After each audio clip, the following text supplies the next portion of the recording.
Hello friend, कैसे हैं आप सब। चलिए आज के हम इस टॉपिक में देखेंगे। आज हम देखेंगे ये हमारा जो आज की क्लास है इसमें 11th फिजिक्स के हम जो फ्रिक्शन टॉपिक है उसको हम कवर करेंगे। यानी फ्रिक्शन से देखेंगे, इन्हें हिंदी में कहते हैं घर्षण। आप लोग हिंदी में भी जानते होंगे,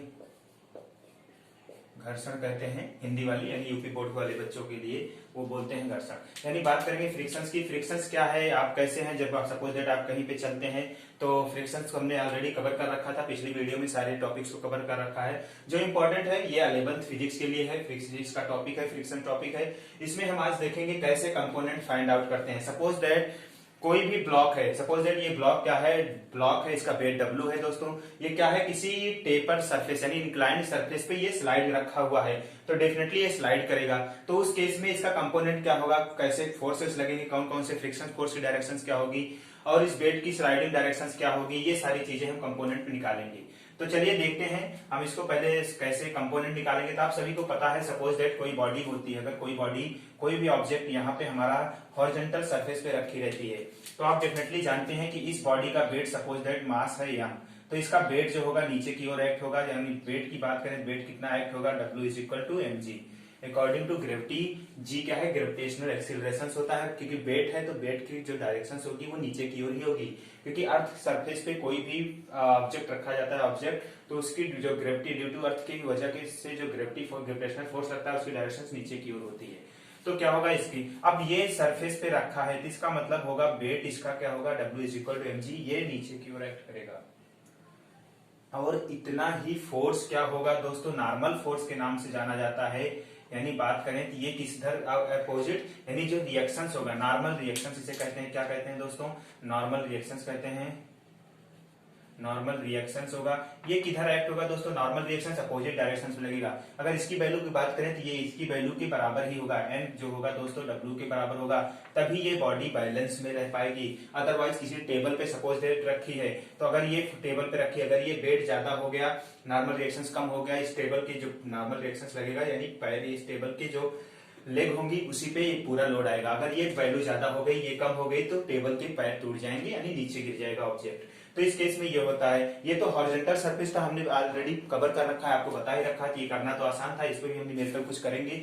जो हमारे ये इंपॉर्टेंट टॉपिक इसलिए है, और नीट और IIT JEE की जो बच्चे तैयारी कर रहे हैं उनके लिए मोस्ट इंपॉर्टेंट है, और जो बोर्ड की तैयारी कर रहे हैं उनके लिए तो इंपॉर्टेंट है ही, अगर वो अच्छे परसेंटेज लाना चाहते हैं तो इसका कंपोनेंट तो ये था। अगर हम अदर पे बात करें दोस्तों, जो इंक्लाइंड सरफेस पे है, find out the component in inclined surface. अगर बात करें कोई इंक्लाइंड सरफेस पे अगर हमारा ऑब्जेक्ट रखा है तो उस केस में कैसे होगा। सपोज दैट ये हमने बताया, देखिए यहाँ पे टेपर है, ये ऑब्जेक्ट ऐसे रखा है दोस्तों, इसका वेट है W वेट है। तो दोस्तों आप जानते हैं वेट कहाँ पे एक्ट होता है, सेंटर पे। सेंटर किसे कहते हैं, मास ऑफ सेंटर जो होता है वहीं पे वेट एक्ट होगा। अब इसकी डायरेक्शन ये इंक्लाइंड है, यहाँ से थीटा एंगल बना रहा है, इस टेबल फ्रिक्शन एंगल है जो सपोज दैट ये थीटा एंगल है, तो इसे एंगल आप अब यहाँ पे देखिए, इस एंगल को फ्रिक्शन एंगल कंसीडर करेंगे। देखिए क्या कहेंगे, ये एंगल थीटा पे इंक्लाइंड जो सरफेस है वो इंक्लाइंड है थीटा, यानी ये हॉरिजॉन्टल सरफेस है, वहां से ये सरफेस इंक्लाइंड है थीटा एंगल पे, उस पे ये ऑब्जेक्ट रखा है। तो इसका वेट तो डेफिनेटली आपको पता है, इसका वेट कहाँ पे एक्ट होगा, नीचे की ओर। नीचे की ओर डायरेक्शन क्या होगी दोस्तों, W इज इक्वल टू, यानी क्या होगी, वेट कितना होता है, W is equal to mg होगा। इसकी डायरेक्शन क्या होगी, नीचे की ओर होगी, एक्ट बिल्कुल नीचे की ओर एक्ट करेगा। डायरेक्शन के अकॉर्डिंग क्या होगा, इसका वेट बिल्कुल नीचे की ओर एक्ट करेगा। W इज इक्वल टू दोस्तों क्या होगा, mg वेट नीचे की ओर एक्ट करेगा। बट आप देखिए ये है मास ऑफ थीटा, तो जो थीटा इंक्लाइनेशन, जिस सरफेस का इंक्लाइनेशन थीटा है, तो इसके अगर हम आप बात, अभी यहाँ पे हमने क्या किया था, कंपोनेंट कैसे बनाए थे, वेट के डायरेक्शन के अपोजिट नॉर्मल जा रहा था। अब बताइए यहाँ पे वेट इंक्लाइंड है दोस्तों, इसका सरफेस पे ये रखा है, तो इसका वेट तो ऐसे आना चाहिए था, इस डायरेक्शन में आना चाहिए था बिल्कुल, क्योंकि आप देखिए सरफेस पे है, सरफेस से इधर आना चाहिए था सपोज दैट। तो इसका नॉर्मल भी कैसे होता दोस्तों, नॉर्मल भी अपोजिट डायरेक्शन में इनवर्सली जाता, नॉर्मल भी ऐसे अपोजिट डायरेक्शन में एक्ट होता। अब आप बताइए, ये एंगल थीटा से आप देखिए, इसको आपने स्टैंड था, सपोज दैट ये ब्लॉक था, ऐसे था, आपने इसको ऐसे कर दिया, तो इसका मास पहले, इसका मास जो था बेटा ऐसे, यानी इस ऑब्जेक्ट का ब्लॉक का मास ऐसे नीचे की ओर एक्ट हो रहा था। आपने इसको इंक्लाइन कर दिया तो मास भी ऐसे इंक्लाइन हो जाएगा, क्योंकि ग्रेविटी नीचे है। तो आप देखिए कितने एंगल से इंक्लाइंड हुआ, सपोज दैट ये एंगल थीटा एंगल से ये इंक्लाइंड हो गया, थीटा एंगल से इंक्लाइंड हो गया, तो उसी थीटा एंगल का जो थीटा एंगल होगा, इंक्लाइनेशन भी उसी एंगल पे आएगा। तो इसे एंगल ऑफ रिपोज भी कहते हैं दोस्तों, एंगल फ्रिक्शन एंगल भी कहते हैं। अब देखिए इसके कंपोनेंट कैसे लेते हैं, जैसे पहले हमने ऑलरेडी कंपोनेंट के बताए थे। अब बताइए ये हॉरिजॉन्टल जहां से एंगल बनता है, जिस पोर्शन से एंगल थीटा कंसीडर किया जाता है, उसका जो जहां से एंगल थीटा बनता है, यानी कभी भी एंगल कंसीडर किया जाता है, उसका हॉरिजॉन्टल कंपोनेंट होता है। तो ये डब्ल्यू का ये कंपोनेंट कौन सा होगा दोस्तों, हॉरिजॉन्टल। हॉरिजॉन्टल मतलब कितना आएगा दोस्तों, एम जी कॉस थीटा। ध्यान दीजिएगा, M G cos theta horizontal component आएगा। इसका वर्टिकल कंपोनेंट क्या होगा बताइए, वर्टिकल कंपोनेंट ऑलवेज 90 डिग्री पे जाएगा दोस्तों। तो थीटा इधर है तो वर्टिकल कंपोनेंट भी क्या होगा दोस्तों, इसकी डायरेक्शन जो होगी 90 डिग्री पे होगी। ध्यान दीजिएगा, वर्टिकल कंपोनेंट की जो डायरेक्शन होगी बिल्कुल 90 डिग्री पे, यानी इस साइड में क्या आएगा दोस्तों, एम जी साइन थीटा। हमने बताया था वर्टिकल कंपोनेंट साइन थीटा होता है, horizontal component cos theta consider करते हैं। अब बताइए horizontal component M G cos theta हो गया थीटा एंगल पे, क्योंकि ये बेट जो था थीटा एंगल से पहले स्ट्रेट था, ऐसे था तो इसका बेट नीचे था, लेकिन ये टेपर हुआ था, इसका बेट थीटा एंगल से इंक्लाइंड हो गया।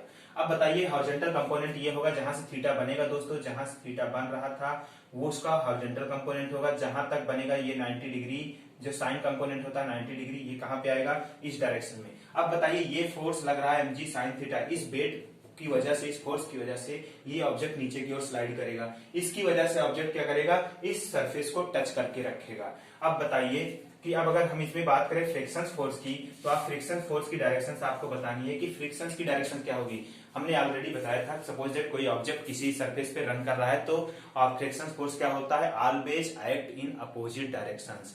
कभी भी सपोर्टिंग नेचर में नहीं आता, friction force always opposing nature में आता है, यानी अपोजिट डायरेक्शन में लगता है। ब्लॉक नीचे की ओर स्लाइड कर रहा है तो फ्रिक्शन फोर्स किधर लगेगा दोस्तों, फ्रिक्शन फोर्स बिल्कुल आपका यानी अपोजिट डायरेक्शन, सरफेस और ब्लॉक के बीच में ही अपोजिट डायरेक्शन, यानी एफ एस की बात करें तो F S equal to mu N जो होगा ये अपोजिट डायरेक्शन ऊपर की ओर एक्ट करेगा। ध्यान दीजिएगा, ये ऊपर की ओर एक्ट करेगा, फ्रिक्शन फोर्स बिल्कुल ऊपर की ओर लगेगा। और मास इसका mg, और इसका नॉर्मल क्या था दोस्तों, नॉर्मल क्या होगा नॉर्मल कंपोनेंट कितना आएगा। अब ब्लॉक कंप्लीटली बैलेंस होगा, क्योंकि बैलेंस होता है, नॉर्मल फोर्स नीचे यानी अपवर्ड फोर्स डाउनवर्ड फोर्स के बराबर होगा, ये लेफ्ट साइड वाले फोर्स राइट साइड के फोर्स के बराबर होगा जब आप कंप्लीटली बैलेंस इक्वेशंस लिखेंगे। अब देखिए ब्लॉक मोशन में है, तो यहाँ मोशन में है तो इसका मतलब क्या आएगा, न्यूटन सेकंड लॉ के अकॉर्डिंग क्या होता है, फिजिकल एम में, या फिजिकल एम में न्यूटन सेकंड लॉ क्या होता है दोस्तों, या फिजिकल टू एम में होता है। जब कोई ब्लॉक मोशन में होता है, कोई बॉडी ऑब्जेक्ट मोशन में है तो क्या होता है, फोर्स जो एक्ट होता है उस पर क्या लगता है, रेट चेंज ऑफ मोमेंटम होता था, हमने पहले ही बताया था न्यूटन सेकंड लॉ के अकॉर्डिंग। अगर यहाँ पे बैलेंस इक्वेशंस आपको लिखनी है तो क्या लिखेंगे, एन किसके बराबर हो जाएगा दोस्तों, एम जी कॉस थीटा। और एक वर्टिकल फोर्स, एक डाउनवर्ड फोर्स है, और कोई फोर्स है नहीं दोस्तों इसके कंपोनेंट में। ये इसी डब्ल्यू का ही तो हमने कंपोनेंट लिखा था, हॉरिजॉन्टल कंपोनेंट ये एक्ट होगा, वर्टिकल एन हो गया, और बैलेंस इक्वेशन ये हो गई। और इसका 90 डिग्री पे जो वर्टिकल कंपोनेंट जाएगा साइन थीटा, ये इधर आएगा, क्योंकि 90 डिग्री पे ऑलवेज एक्ट होता है वर्टिकल कंपोनेंट। अब बताइए ब्लॉक इस साइड में मोशन कर रहा है तो मोशन वाली इक्वेशन बताइए, अपोजिट डायरेक्शन फोर्स इतना लग रहा है, according to newton second law क्या होता है, एक इक्वेशन आपकी ये हो गई, न्यूटन सेकंड लॉ के अकॉर्डिंग इक्वेशन लिखिए क्या हो जाएगा, M G sine theta minus, देखिए माइनस क्या हो जाएगा, F S is equal to क्या हो जाएगा, एम ए। अगर ब्लॉक का एक्सिलरेशन भी दिया है, सपोज दैट ब्लॉक का एक्सिलरेशन दिया है ए इज इक्वल टू कुछ वैल्यू दी है, कुछ भी दिया है, सपोज दैट ए दिया है, ब्लॉक का एक्सिलरेशन दिया है, तो आप ब्लॉक का एक्सिलरेशन कंसीडर करेंगे F is equal to M A. आपकी ये सेकंड इक्वेशन हो जाएगी, जो भी वैल्यू दी रहेगी उस वैल्यू को इस इक्वेशन में पुट करेंगे और सोल्यूशन फाइंड आउट करेंगे। एफ एस की वैल्यू तो आप जानते हैं क्या होगा, म्यू और एन होता है, म्यू और एफ एस की वैल्यू म्यू एन होता है, इस एन की वैल्यू भी यही पुट कर देंगे, वहां पे सॉल्व कर लेंगे, इक्वेशन सॉल्व हो जाएगी, ऑलरेडी आंसर आ जाएगा। अगर ये तो आपका सिंपल प्रोसेस था, सिंपल स्टेप था, बस आपको कुछ नहीं करना था। इस ब्लॉक का क्या करना था, इस ब्लॉक का मास वेट नीचे की ओर एक्ट हो रहा था, आपको इसका हॉरिजॉन्टल वर्टिकल कंपोनेंट निकाल लेना था, यानी हॉरिजॉन्टल वर्टिकल कंपोनेंट आपको लिख लेना था ओनली। क्या हो जाता, M G cos theta horizontal हो जाता, साइन थीटा इधर लग जाता, एम जी साइन थीटा, और ये नॉर्मल फोर्स तो आपका अपवर्ड जाता ही, नॉर्मल फोर्स अपवर्ड जाता, और फ्रिक्शन फोर्स अपोजिट डायरेक्शन में जाता। फ्रिक्शन फोर्स इसी सरफेस और ब्लॉक के बीच में ही लगता दोस्तों, F S is equal to mu N हो जाता। क्योंकि यहाँ पे कौन सा फ्रिक्शन होता है, स्टैटिक या डायनेमिक दोस्तों, डायनेमिक आता, क्योंकि ब्लॉक ऑलरेडी मोशन में है, तो यहाँ पे डायनेमिक फ्रिक्शन कंसीडर करते हैं। आप ध्यान दीजिएगा, यहाँ पे डायनेमिक फ्रिक्शन कंसीडर करेंगे, बिल्कुल क्लियर होना चाहिए सभी को, कोई डाउट नहीं होना चाहिए। तो डायनेमिक फ्रिक्शंस कंसीडर करेंगे। चलिए थोड़ा सा और सिंप्लीफाई करते हैं। सपोज दैट एक बात बताइए, अगर यहाँ पे हम इसको रफ कर दे रहे हैं, सपोज दैट इसी ब्लॉक पे एक फोर्स एफ भी एक्ट हो जाता। सपोज दैट कोई क्या करता, कोई बच्चा है, इस यहाँ पे कोई बच्चा खड़ा है, यानी यहाँ से एक स्ट्रिंग बांध दिया है, इस पे एफ फोर्स से इस स्ट्रिंग को ऊपर की ओर खींच रहा है, ऊपर की ओर डायरेक्शंस की ओर खींच रहा है। तो बैलेंस इक्वेशंस क्या हो जाएगी, देखिए अब आप जानते हैं mg sin थीटा तो नीचे की ओर एक्ट कर रहा है, हॉरिजॉन्टल कंपोनेंट ये है, नॉर्मल ये है, तो n इज इक्वल टू क्या हो जाएगा दोस्तों, n is equal to mg cos theta, ये तो सेम रहेगा, कोई डाउट नहीं है। बट अब ये हॉरिजॉन्टल फोर्सेस जो हैं इनका आपको बैलेंस इक्वेशंस कैसे लिखनी पड़ेगी। देखिए mg sin थीटा जिस ओर ब्लॉक मोशन में है, सपोज दैट ब्लॉक इस साइड में मोशन में है, ब्लॉक इस साइड में मोशन में है ए एक्सीलरेशन से, तो आप क्या करेंगे, जिधर मोशन में है उसकी डायरेक्शन उस मैग्नीट्यूड को पहले लिखते हैं। क्या लिखते हैं, mg sin theta minus, already यही होगी, माइनस fs हो जाएगा, माइनस fs या जो भी काइनेमेटिक फ्रिक्शन एफ के माइनस क्या आ जाएगा बेटे दोस्तों, माइनस देखिए एक फोर्स ये एफ माइनस इसी डायरेक्शन में था, माइनस क्या, ये भी एफ भी तो उसी डायरेक्शन में है, उसको भी हम माइनस कर देंगे, क्या हो जाएगा, एफ जो भी वैल्यू दी रहेगी आप पुट कर देंगे, is equal to M A. ये आपकी मोशंस की सेकंड इक्वेशन बन जाएगी।